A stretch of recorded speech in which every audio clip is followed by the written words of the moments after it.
Malinaw ng campaign manager ng Alyansa para sa Bagong Pilipinas na wala silang ilalaglag na kandidato sa pagkasenador. Ito ay kahit 2 beses nang hindi binabanggit ni Pangulong Bongbong Marcos ang pangalan ng isa nilang pambato sa mga campaign rally. Nasa frontline ng balitang yan si Rainiel Pawi. Hindi binanggit ni Pangulong Bongbong Marcos ang pangalan ng kanyang kapatid na si Senator Amy sa campaign rally ng Alyansa para sa Bagong Pilipinas sa Laguna kahapon. Magkaisa po tayo sa ating alyansa. At huwag natin gawing alyansa lamang nitong 11 na tao, 11 na kandidato na tumatakbo bilang senador na kasama sa alyansa. Nitong Biyernes, hindi rin kasama sa talumpati ng Pangulo ang re-electionist na senadora sa kanilang kampanya sa Cavite. Present ang mga kandidato ng administrasyon sa parehong campaign rally bukod kay Amy at Congresswoman Camille Villar.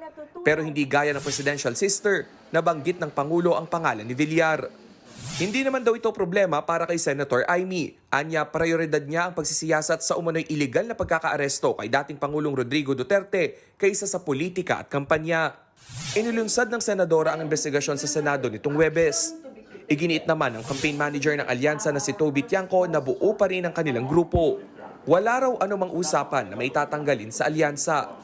Tanging ang kandidato lang daw mismo ang makakapagdesisyon kung mananatili o hindi sa grupo. I think, like for Amy, siguro siya dapat ang makasagot nung tanong na yon, hindi po kami.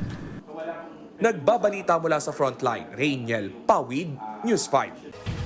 Mga kapatid, Nikki de Guzman po, iba na ang may alam at may pakialam sa panahon ngayon.